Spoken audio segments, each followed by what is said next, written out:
Silver futures. In this video, we'll be going over my trade idea of the week and the day-by-day probability model. So let's start off with the technical analysis on the winner chart.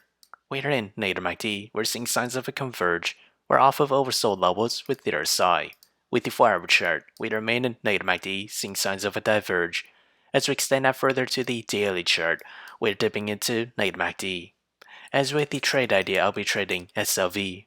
My trade position size for it is less than 1% of my portfolio. My long entry is at $19.84. My sell target is at $21.55. My stop loss is at $19.25. However, if I were to open a short position, my entry is at $22.02. My sell target for it is at $20.46. My stop loss is at $22.67. So whichever entry price were to hit first, that'll be my position of the week. So how did I develop these trade ideas?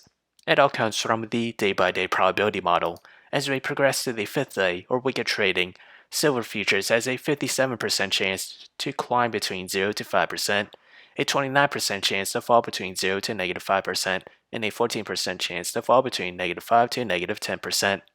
So if you enjoyed this content, feel free to like, comment, subscribe, and thank you for watching.